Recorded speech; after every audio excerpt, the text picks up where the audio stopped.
teman-teman, ini adalah ruang kuliah Prodi Pendidikan Ekonomi Universitas Nusantara PGRI Kediri. Perkenalkan, saya Bu Eunike, saya dosen Prodi Pendidikan Ekonomi Universitas Nusantara PGRI Kediri. Pada hari ini, saya akan berbagi menunjukkan hasil kerja mahasiswa dalam kuliah praktisi mengajar berupa proyek video profil desa. Yuk kita saksikan bersama. Assalamualaikum warahmatullahi wabarakatuh. Saya Mahendra Bagus Prayoga. Dan saya Dela Puspitasari. Kami mahasiswa dari Program Studi Pendidikan Ekonomi Fakultas Ekonomi dan Bisnis Universitas Nusantara PGRI Kediri. Kita lihat profil video Desa Sorobekel. Sebelumnya kami berdua akan menjelaskan sedikit tentang Desa Sorobekel. Desa Sorobekel merupakan desa yang kecil. Desa Sorobekel juga merupakan desa yang jauh dari kota. Tetapi Desa Sorobekel bukan desa pegunungan. Desa Sorobekel terletak pada Kecamatan Tanjung Anom, Kabupaten Nganjuk, Provinsi Jawa Timur. Luas Desa Sorobekel yaitu 442 hektar.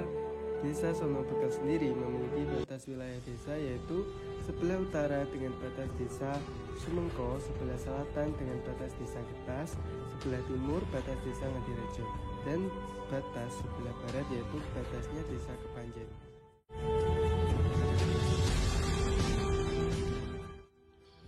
Desa Sorobekel memiliki iklim yang tropis dengan curah hujan 285,00 mm. Jumlah bulan hujan 6,00 bulan, kelembapan 23,00.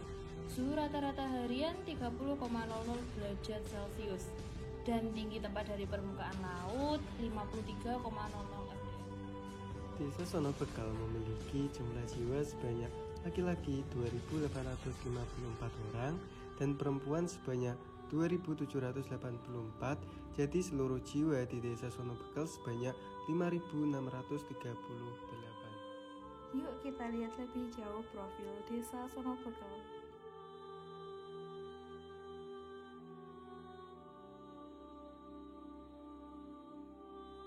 Keadaan alam di Desa Sorobekel memiliki alam yang sangat sejuk dan asri. Karena di Desa Sorobekel sendiri masih dikelilingi oleh banyak sawah dan pepohonan. Sehingga di Desa Sorobekel jika pagi masih dengan keadaan asri dan sejuk. Namun jika sudah siang di Desa Sorobekel sangat panas karena Desa Sorobekel termasuk dataran rendah.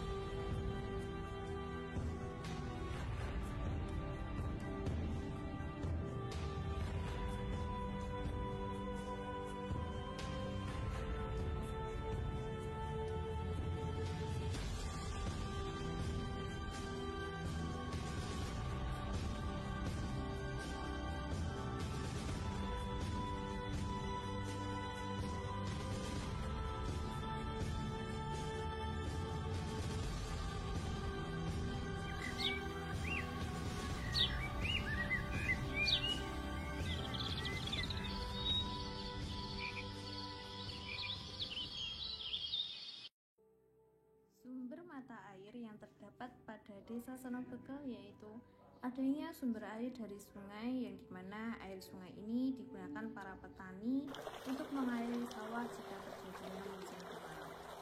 Selain itu ada sumur kecil di sawah atau biasa disebut dengan bilik sawah yang dimana sumur sawah ini digunakan oleh petani di Desa Sorobekel yang memiliki sawah jauh dari sungai. Selain itu sumur sawah juga untuk antisipasi para petani yang ada di Desa Sorobekel jika air sungai surut, maka para petani akan menggunakan sumur sawah untuk mengairi. Selanjutnya ada air sanyo atau pompa air, yang dimana seluruh masyarakat di Desa Sorobekel menggunakan air sanyo ini untuk mandi, masak, dan hal-hal sebagainya karena airnya yang Suasana pada masyarakat di Desa Sorobekel yaitu banyaknya aktivitas pada masyarakat Desa Sorobekel seperti berangkat ke sawah, berangkat kerja. Di antara pekerja itu banyaknya juga PNS serta pekerjaan wirausaha yang menyiapkan kegiatan usahanya dan melakukan kegiatan bersama seperti gotong royong dan lain sebagainya. pekerjaan masyarakat yang ada di Desa Sonobekal yaitu mayoritas petani. Nah, petani di sini adalah petani jagung yang sedang memupuk pada jagungnya agar tumbuh subur.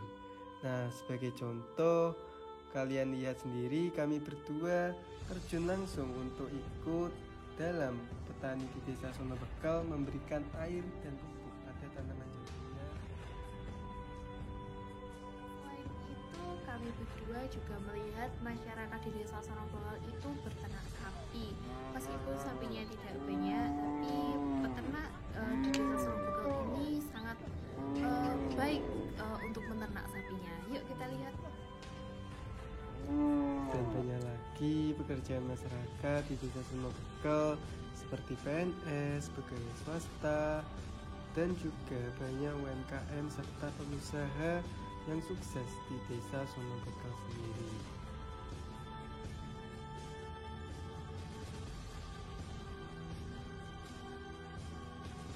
Selain itu, di Desa Sonobekal juga memiliki sarana.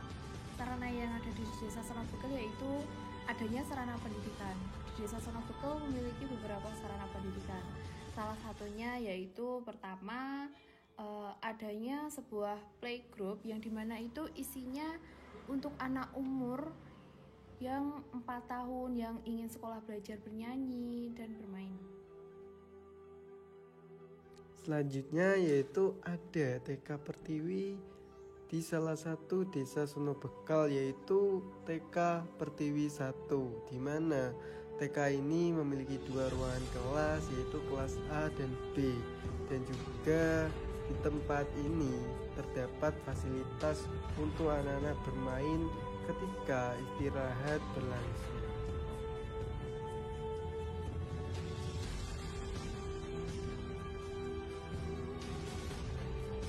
Nah, selain playgroup dan TK Pertiwi, Desa Sonobekal juga memiliki sarana pendidikan di tingkat SD. Di Desa Sonobekal memiliki 3 SD, dan kebetulan di salah satu SD Sonobekal ada acara perkemahan. Di sini itu semua sekolahan berkumpul jadi satu di SDN Sonobekal 4 dan 3, yaitu acara perkemahan. Selain itu ada juga madrasah di mana tempat ini digunakan sebagai tempat mengaji untuk anak-anak yang beragama Muslim, di mana tempat ini terdiri dari 5 kelas sehingga dapat menampung dari anak-anak yang ada di Desa Sonobekal ini.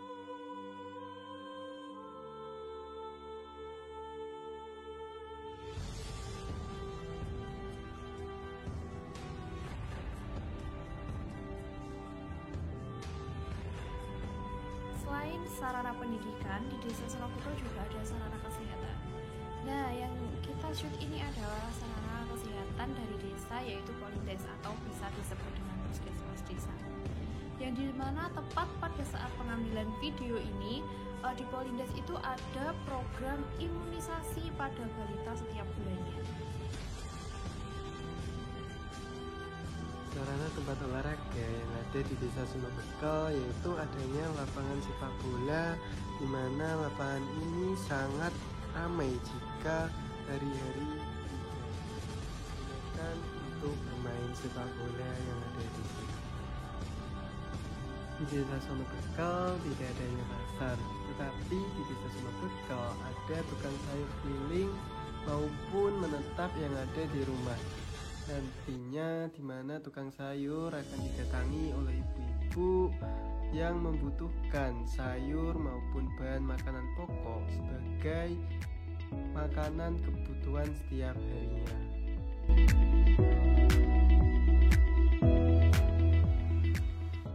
Teman-teman, selanjutnya prasarana dan sarana di Desa Sonobekal. Nah, untuk sarana prasarana di Desa Sonobekal itu ada kantor desa yang nanti kita akan masuk ke dalam ditemani oleh Mas Mahendra. Yuk.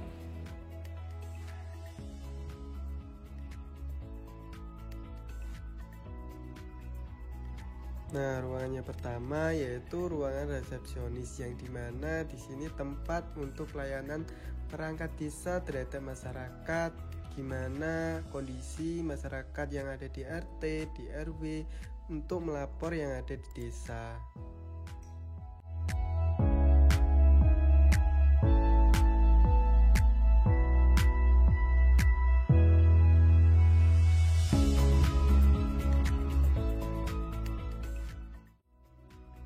Nah, yang kedua yaitu ruangan untuk tempat bertugasnya para perangkat desa seperti Pak Lurah, Jogoboyo, Jogotirto, dan sebagainya perangkat.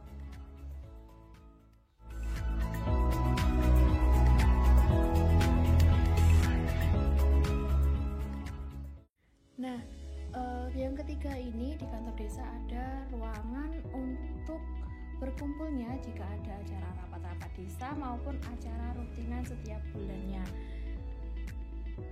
Nah, karena di sini ruangannya itu sangat luas dan disediakan beberapa kursi yang banyak, jadi tempat ini itu biasanya digunakan untuk ibu-ibu PKK ataupun pelatihan-pelatihan yang ada pada masyarakat di Desa Sonobekel.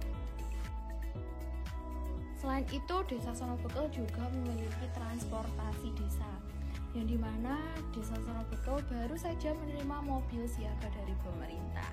Nah, mobil siaga dari pemerintah ini digunakan oleh masyarakat Desa Sonobekel untuk mengantarkan masyarakatnya yang sakit.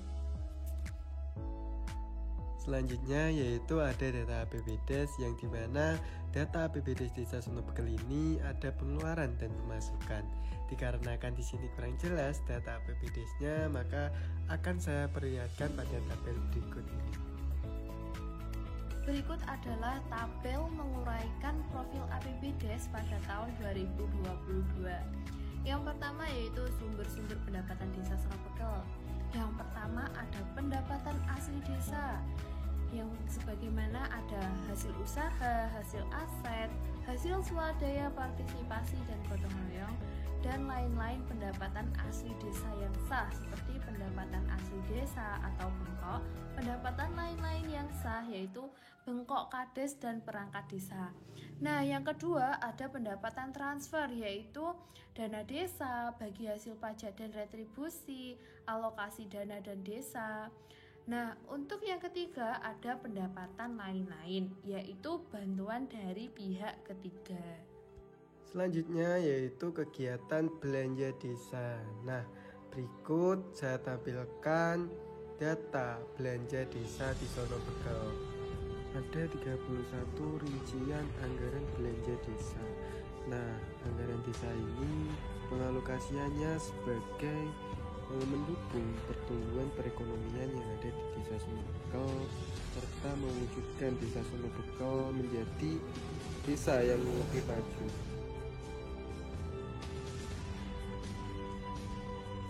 Beliau adalah Bapak Slamet yang kegiatannya adalah membuat kepang atau mainan anak-anak, yang selanjutnya beliau akan menjualnya di desa-desa yang ada di Sonobekel sendiri.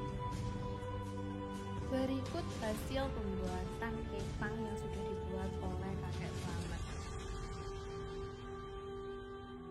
Nah, selanjutnya ada lembaga adat yang ada di Desa Sonobekel. Lembaga adat di Desa Sonobekel ini peninggalan dari nenek moyang kita dari dulu. Nah, di Desa Sonobekel ini memiliki punden. Punden ini sangat luas karena punden ini digunakan untuk pemakaman para leluhur di Desa Sonobekel dan tempat untuk diselenggarakan bersih desa. Nama saya Abdurrahman Alisa Sujatmolo. Di sini saya sebagai perangkat desa menjabat tower perencanaan dari Desa Sonobekel. Nah, untuk potensi di Desa Sonobekel itu bagaimana? Kalau di Desa Sonobekel itu potensinya lebih condong ke sektor pertanian. Kita memiliki sektor pertanian yang cukup maju. Kita juga mengandalkan dari teknologi yang sudah berkembang, tapi selain itu masih ada juga dengan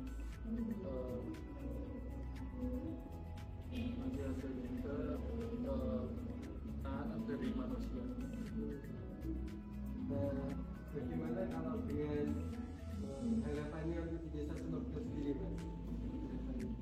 untuk harapan ke depan itu di desa Sono Bekel sendiri agar SDM-nya lebih maju juga. Jadi mata pencaharian masyarakat itu tidak terpaku pada sektor pertanian. Jadi kalau lebih mengembangkan SDM dari desa Sono Bekel sendiri ya? Iya. Dengan bagaimana? Seperti apa untuk mengembangkan SDM Sono Bekel sendiri? Mungkin untuk SDM masyarakatnya kita mengembangkan dengan adanya pelatihan dari desa.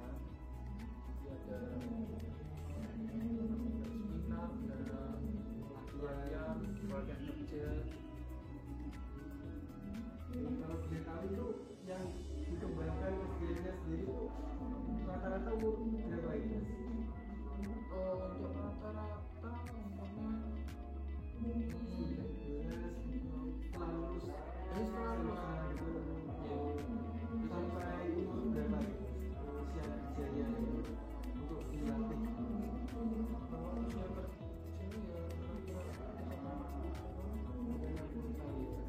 ya paling ya yang sudah bapak-bapak ibu-ibu.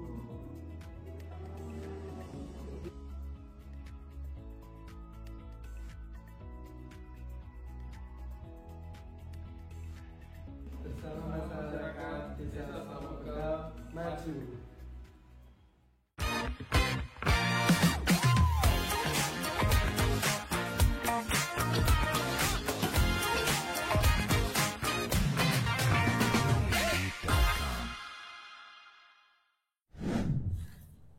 Halo, selamat pagi. Ya, bersama saya kembali Bu Eunike, dosen Prodi Pendidikan Ekonomi Universitas Nusantara PGRI Kediri. Nah, hari ini saya sudah bersama mahasiswa yang mengerjakan proyek desa Sono Bekel, yaitu Dela dan Bagus. Ya, tadi di awal teman-teman sudah melihat videonya. Nanti kita akan berbincang bersama Dela dan Bagus. Ya, selamat pagi, Bagus. Selamat pagi. Ya, Dela. Selamat pagi, Vita. Ya, senang sekali bertemu lagi. Ya, kita juga senang bisa bertemu lagi dengan Vita. Oke, iya. Sebelum kita mulai ngobrol lebih lanjut, kita berdoa dulu. Boleh, Ya, Bagus bisa memimpin berdoa. Oke, bisa. Ya. Sebelum kita mengawali kegiatan podcast pada pagi hari ini, marilah kita berdoa menurut agama dan kepercayaan masing-masing. Berdoa dimulai.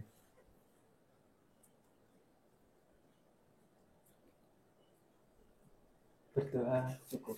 Amin. Ya, terima kasih Bagus. Nah, teman-teman, kalian sudah menyaksikan proyek yang dilakukan Dela dan Bagus, hasilnya sangat baik. Nah, harapan saya, selamat ya. Iya, terima kasih, Bu Vita. Oke. Harapan saya dengan mengundang Dela dan Bagus ini bisa membagi pengalaman untuk teman-teman yang mengerjakan tugas serupa supaya mereka juga dapat menghasilkan video seperti yang dihasilkan oleh Dela dan Bagus. Ya. Ya. Oke. Sebelumnya saya mau bertanya dulu. Oke, kita mulai ya. Iya. Ya, saya bertanya dulu. Sepanjang video itu saya lihat wajahnya Bagus dan Dela tidak ada sama sekali wajah yang berat, sedih, susah, selalu happy, gembira.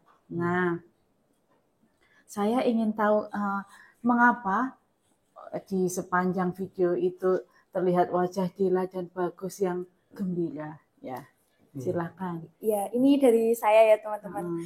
Kalau dari saya itu kalau kita itu mengerjakan tugas, apalagi video ya, Bu Mita. Kalau kita itu wajahnya tidak gembira, itu pengerjaan video kita itu tidak menarik. Begitu, Bu Mita, kalau dari saya. Oke, jadi yang harus dipahami mahasiswa, yang pertama kalau mengerjakan tugas, apalagi video, supaya menarik, yang pertama wajah harus gembira. Iya, kita wajahnya itu harus gembira, terus sebelum pembuatan video itu mood kita harus baik. Ya. Jadi teman-teman, ini salah satu tipsnya juga, jangan sampai videonya nanti kurang bagus, ya. Salah satu caranya yaitu wajah yang gembira. Iya, betul. Oke. Kalau dari Bagus kenapa? Kalau dari saya sendiri yaitu karena waktu itu lagi semangat-semangatnya ngerjain, Bu. Oke. Jadi kalau saya terlihat tersenyum di Mm-mm. video tersebut, itu saya dapat menunjukkan bahwa saya itu profesional banget kalau mengerjakan tugas tersebut. Lagi pula kalau terlihat tersenyum juga kelihatan sungguh-sungguh dalam mengerjakan tugas tersebut. Oke, berarti juga sebagai tanda, ya, dosen bisa melihat sebagai tanda wajah yang gembira adalah tanda mahasiswa yang profesional dan sungguh-sungguh. Ya, dalam mengerjakan tugasnya. Oke, ya bagus ya, terima kasih. Ini juga masukan bagi saya dalam menilai. Ya, Iya. oke. Tetapi tentunya tidak semudah itu toh. Iya. Nah, tidak semudah itu. Saya membaca di refleksi Google Form, Dela itu menjawab, menuliskan. Pada awalnya saya ragu jika saya mampu mengerjakan. Ya, benar Iya, ya. tidak Nah, mampu mengerjakan. Oke, saya ragu harus mulai dengan cara apa. Saya ragu untuk mengsut sarana desa. Saya ragu jika saya melakukan tag video ada orang yang komentar atau apalah begitu. Iya. Saya ragu dan malu jika harus ke kantor desa. Meskipun ternyata semua itu hanya ketakutan saya. Alhamdulillah saya dan tim bisa membuat profil desa dengan baik. Ya, Iya. itu benar tulisan Dela? Iya, benar, Bu. Oke. Nah, teman-teman ya, ternyata tidak semudah itu loh. Di baliknya itu juga ada Iya, keraguan. rasa Ya. ragu. Pertanyaan saya sekarang untuk Dela. Mengapa Dela sampai muncul banyak sekali keraguan ini? Jadi itu begini ya, Bu Mita. Saya itu sebelum melakukan itu sudah overthinking yang banget gitu loh. Saya aduh Ya. gimana ini cara mengerjakannya. Saya nggak pernah ke kantor desa. Mungkin ke kantor desa cuma sebentar-sebentar. Terus kalau kan orang desa ya Bu, kalau di shoot itu ngapain video-video gitu. Takutnya kan begitu Bu. Oh, ya. Tapi ternyata itu semuanya itu welcome Bu. Mm-mm. Nah, tapi karena pikiran overthinking itu yang muncul, jadi saya itu memiliki keraguan seperti itu. Iya. Oke. Karena overthinking. Iya, belum mencoba tapi sudah berpikiran negatif. Itu kan memunculkan keraguan. Oke, karena overthinkingnya Iya. justru menghalangi ya. Iya, menghalangi Justru banget. menghalangi. Oke. Nah, menurut Dela, apakah pikiran overthinking itu juga dialami oleh kebanyakan teman-teman saat ini? Pastinya iya, Bu. Oh, pastinya. Karena sebagai mahasiswa itu Mm-mm. pasti memiliki pikiran overthinking, apalagi kayak baru, ayo anak-anak ini tugasnya. Mm-mm. Padahal mereka belum mengerjakan gitu loh Bu, tapi mereka pasti sudah overthinking, tidak bisa mengerjakan, tidak bisa apa itu gitu Bu. Oke. Bahkan Dela menuliskan dosen baru mengumumkan saja mahasiswa sudah berpikir negatif. Iya, Ya. betul Bu. Iya, waduh. Iya. Itu sudah pasti itu Bu. Oke. Nah, ini buka rahasia ini berarti ya. Rahasianya mahasiswa ternyata begitu. Iya. Buka rahasianya. Oke. Kemudian dalam refleksi Dela menuliskan, saya melawan keraguan itu dengan cara saya meyakinkan diri saya pasti bisa untuk mengerjakan ini semua karena ini tugas. Ya. Sebelumnya gini Bu, saya itu cerita pada rekan saya kelompok bagus ini, kayak Dan ini nggak usah ngerjain gimana, saya takut, saya ragu gitu Bu. Wah, ternyata ya di balik itu ya seperti ini. Di balik video yang sangat bagus itu ternyata seperti ini ya, Iya, dilemanya. Kayak bagus itu. Udahlah dia jangan gitu kan Iya. Bu. Kayak kalau kita ragu, ini tugas itu mau dibawa kemana, tugas kapan selesainya gitu kan Bu. Terus pada akhirnya di situ saya juga mikir, oh iya benar katanya bagus kalau kita tidak membuang kalau nggak membuang keraguan itu, kita kan tidak bisa menjalankan Bu. Jadi waktu kita shoot pertama itu jam 7 sampai jam 5 sore Bu. Jam 7 pagi sampai jam 5 sore itu sudah membuang keraguan saya. Jadi saya tetap melanjutkan tugasnya itu. Oke, bahkan ketika mencoba shoot pertama itu sudah amat sangat melegakan. Iya, sudah lega banget Bu, meskipun banyak kurangnya. Soalnya itu Yang shoot pertama itu jam 7 pagi ya. Jam Iya, 7 jam pagi 7 kita pagi. sampai jam 5 sore. Oke. Melegakannya karena ternyata Ya nggak apa ya, ya nggak kalau seperti yang iya nggak dipikirkan. sesulit itu gitu loh. Oke. Iya. Nah, ini bersyukurnya Dela dapat partner bagus Iya. yang mensupport, Iya Bu, terus support. memberi kata-kata penyemangat, Iya ya, benar Bu. kemudian proaktif dan lain sebagainya. Nah, Dela, bagaimana menurut Dela jika kasusnya kalau ada tim yang pasangannya itu kurang mensupport atau tidak bisa memberi kekuatan kalau kita sedang ragu, down untuk mengerjakan tugas? Ya, sebelumnya teman satu kelompok itu berperan sangat penting untuk mensupport kita, Bunta. Karena ya seperti yang saya alami dengan rekan saya ini, Bagus. Kalau kan saya sudah sambat ke Bagus gini-gini, kan pasti dianya juga kayak gerundel lah Bu. Terus pada akhirnya dia menyupport saya. Kalau teman satu kelompok tidak ada yang saling support Bu, itu pasti kelompoknya akan lemah dan tidak akan maju. Oke. Kan kalau saya kan ini ya Bu, ragu di awal-awal. Kalau dia itu ragu waktu mengedit Bu, kayak ayo ini pokok kita hari ini harus selesai hand saya gitu Bu. Jadi ya kita harus saling dukung. Kalau nggak gitu udah pecah kelompoknya.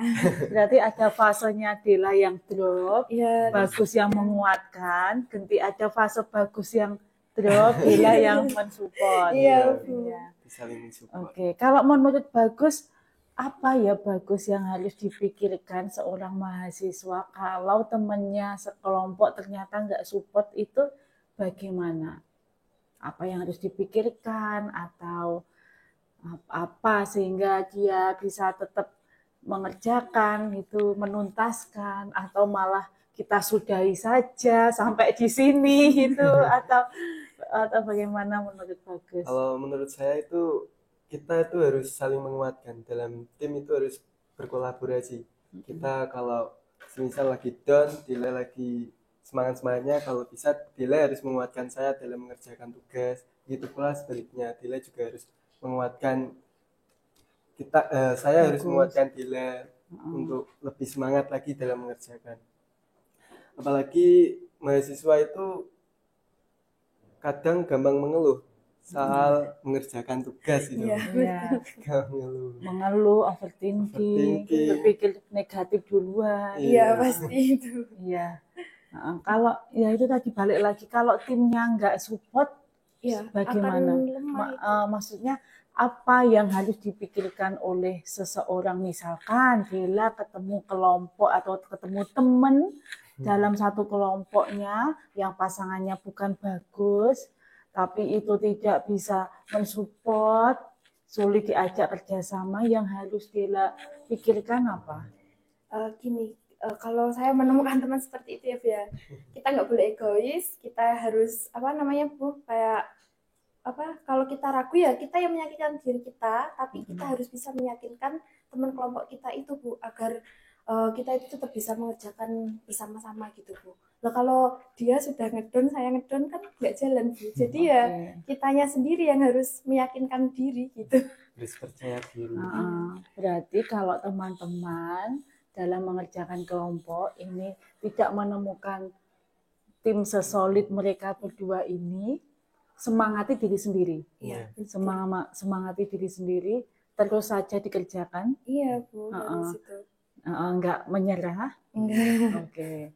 Nanti kalau dan tidak boleh egois ya, walaupun temannya tidak mensupport, tapi kita tidak boleh egois. Tidak boleh egoisnya, tidak boleh semata-mata menyalahkan teman kita. Ya, benar Bu. Ya kalau bisa, kalau kita kan sudah tidak egois Bu. Kalau bisa ya kita rangkul dulu. Gitu. Malah nanti kita bisa jadi berkat membawa dia untuk kembali bersemangat. Iya, benar. Oke, sip, lanjut. Nah, sekarang saya ke Bagus ya. Iya, Bu. Iya. Bagus ini tadi kan memberi Dela semangat. Nah, dalam Google Form refleksi Bagus menyatakan solusi dari setiap tugas adalah memberi motivasi diri untuk dapat menyelesaikan tugas dengan sungguh-sungguh. Memotivasi diri. Ya, bisa diceritakan Bagus? Oke, waktu mengerjakan tugas, hal yang sangat penting adalah percaya diri atau yakin pada diri kita sendiri bahwa kita itu mampu mengerjakan tugas. Kalau tidak, itu tugas akan kacau gitu. Terus juga tugas gak akan pernah selesai. Saya mengartikan kepercayaan diri itu adalah sebuah kemampuan diri, percaya atas diri kita sendiri untuk mampu melakukannya. Terus juga kita itu harus mampu dan sungguh-sungguh tidak peduli kesusahan, rintangan dalam mengerjakan tugas tersebut. Seperti Oke, itu. berarti walaupun kita banyak kelemahan, walaupun kita menghadapi masalah atau belum bisa atau rumit, itu dipikir belakangan. Iya, yang penting Yang penting mengerjakan. mengerjakan dan percaya diri. Iya, Oke, percaya diri bahwa mampu ya, mampu dan percaya untuk dapat bahwa diri kita dapat menyelesaikan tugas. iya, Oke. Kadang-kadang anak generasi milenial itu percaya dirinya pada hal lain ya. Percaya dirinya pada A, B, C atau karena punya A, karena punya B, karena punya C. Tapi kurang mempercayai dirinya sendiri bahwa dia mampu.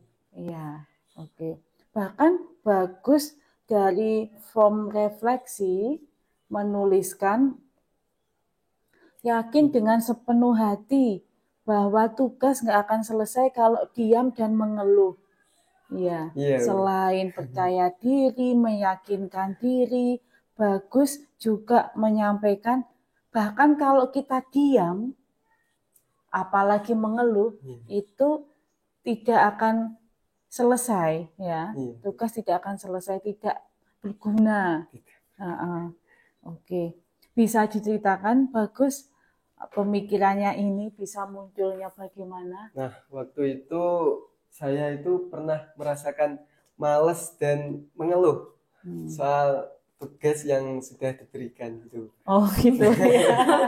Waktu pertama itu. Oh ya. Terus saya itu pulang kuliah itu di rumah merenung. Ya Allah, tugas kok banyak banget. Terus ini tugas video apakah saya bisa gitu.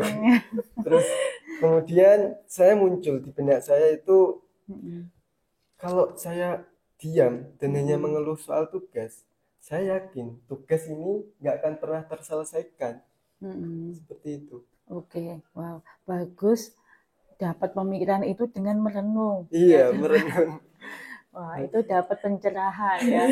Merenung bukan hanya selalu merenung yang jelek ya, yang positif. Merenung yang positif sehingga dari hati muncul pemikiran seperti itu. Iya. Oke, saya jadi bisa tahu ini masalahnya mahasiswa ya, overthinking, ragu, terus tadi mengeluh ya, diam, kurang percaya diri itu ya. Bahkan tugas masih diumumkan saja sudah berpikiran negatif ya. Oke, lanjut ya. Dan ini di Google Form ada pertanyaan nilai karakter apa yang tumbuh lewat perkuliahan praktisi, ya terutama dengan mengerjakan proyek video profil desa. Bagus menulis, bagus memilih dari berbagai karakter disiplin, ya yang diasah dalam diri Bagus. Ya, bisa diceritakan Bagus? Ya, selama pengerjaan tugas video inilah yang menanamkan diri saya karakter disiplin itu sendiri. Terus juga disiplin di sini harus juga bertanggung jawab dengan tugas yang diembannya. Jadi ketika saya merasa malas mengerjakan video tugas ini, saya tetap mengerjakan dengan melawan rasa malas itu sendiri. Dan tetap disiplin tanpa menunda waktu yang sudah disepakati sebelumnya. Oke. Nggak mepet deadline gitu. Oke. Jadi harus menanamkan diri bahwasanya saya itu harus bertanggung jawab dan berusaha melakukan yang terbaik dalam mengerjakan tugas video ini. Oke, jadi perlu teman-teman ketahui, saya pun memberi tugas ini ada kontraknya ya. Iya. Ya, ada kontraknya, enggak semena-mena ini harus dikumpulkan besok, minggu depan itu, tapi ada timeline-nya. Iya, ada Iya, deadline-nya. Ini tanggal sekian pembentukan kelompok, tanggal sekian shoot atau bimbingan gitu. Lalu tanggal sekian dikumpulkan dan itu pun kita musyawarahkan bersama. Iya. Mahasiswa berhak menyampaikan usul, misalkan Bu waktunya diperpanjang dan lain sebagainya begitu. Dan itu pun mahasiswa boleh bimbingan. Iya. Ya, misalkan data APBDes-nya seperti ini Bu, tidak boleh ditanya dan lain sebagainya ya. Oke. Selain itu saya ingin tanya ya pada Bagus poin 30 ini. Tadi kan Bagus kan menyampaikan kita harus percaya pada kemampuan diri, profesional, sungguh-sungguh. Nah, kadang-kadang motivasinya mahasiswa itu kan hanya sekedar tidak ingin mengulang mata kuliah. Iya.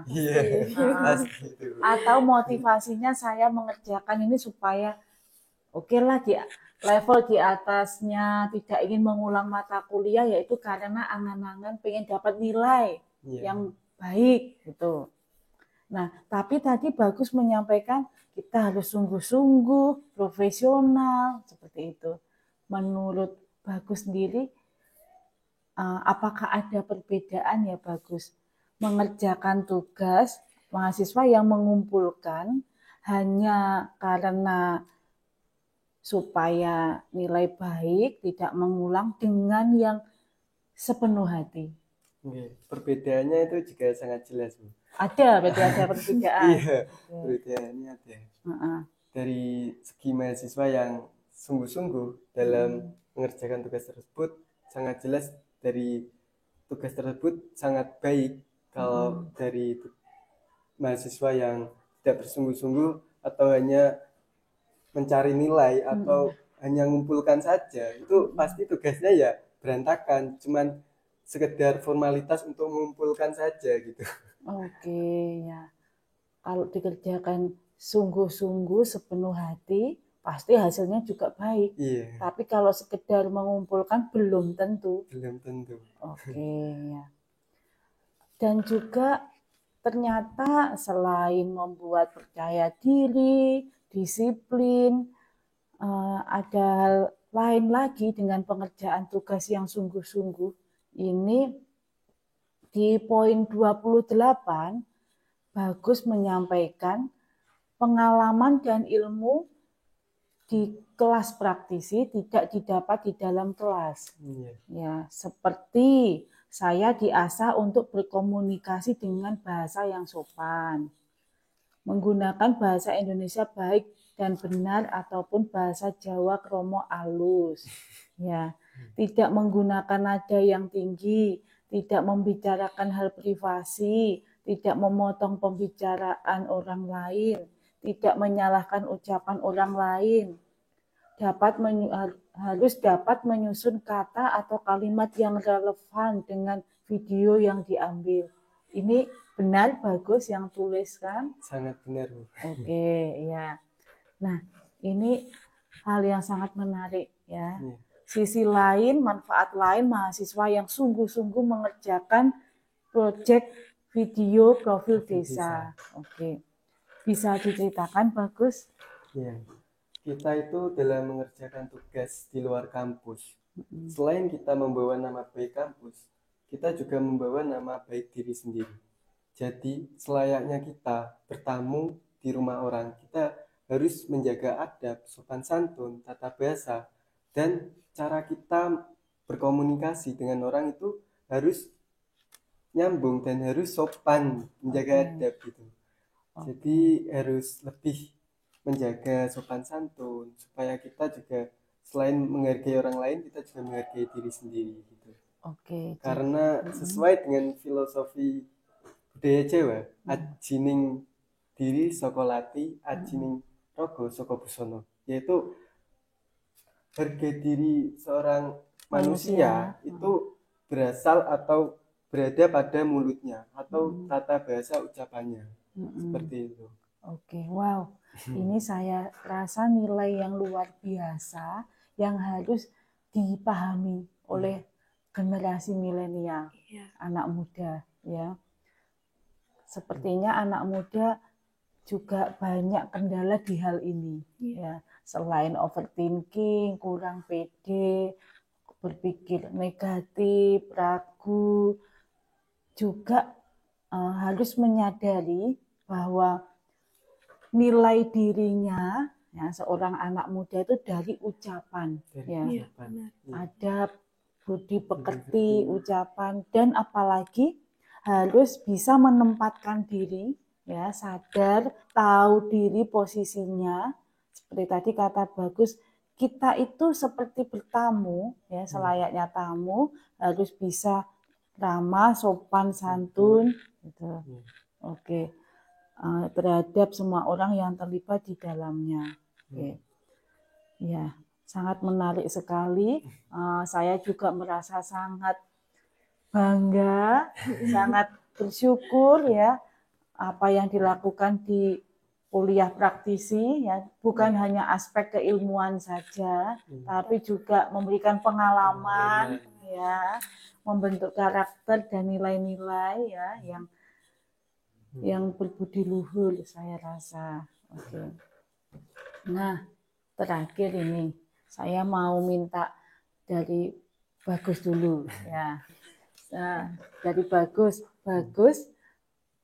bisakah memberi pesan, masukan bagi teman-teman yang suka mengeluh dan yang kurang sepenuh hati dalam mengerjakan tugas itu supaya bisa membukakan pikiran mereka ya, barangkali dari sesama mahasiswa mereka pun akhirnya bisa memahami, oh begitu ya itu.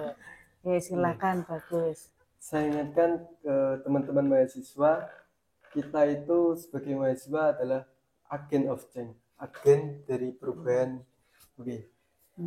Karena kita dalam mengerjakan tugas video ini, menjadi mahasiswa adalah sebuah privilege atau suatu keistimewaan sendiri yang tidak semua pemuda rasakan di bangku kuliah atau mengempu pendidikan di jenjang yang lebih tinggi.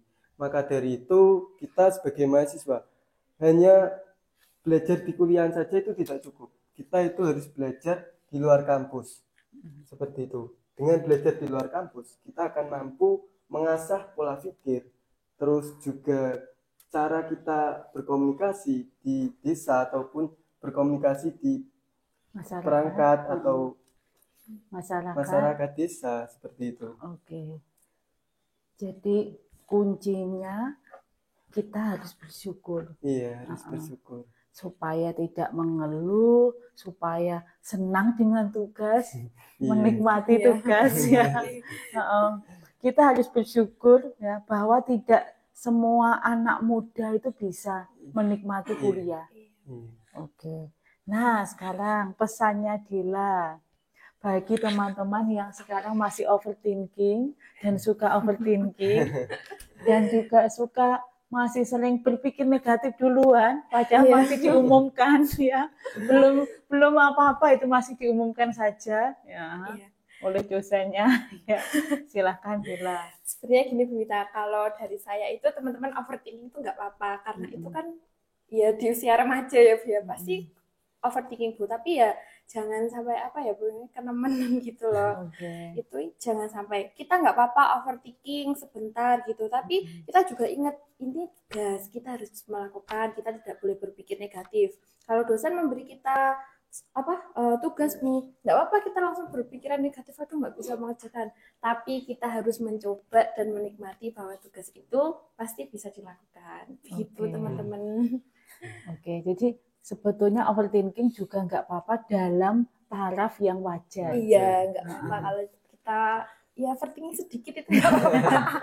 Itu bentuk dari menganalisis ya. Iya, menganalisis ya. Gitu. Tapi setelah itu jangan terus ke situ. Iya, kita harus berani coba maju. Kalau kita overthinking terus tapi kita nggak maju, ya kita mana bisa berkembang. Ya nggak maju-maju nanti. Iya, kita tetap di situ teman-teman udah jalan, kita tetap overthinking yang di sini. Oke, iya. Nah, baik Bagus, Dela, terima kasih Iya. sudah berbagi pengalamannya, berbagi ilmunya, berbagi nasihatnya. Semoga yang disampaikan Bagus dan Dela juga menguatkan Bagus Dela kapasitasnya, karakternya semakin kuat, diasah, semakin unggul. Juga memberi saya pengetahuan juga ya.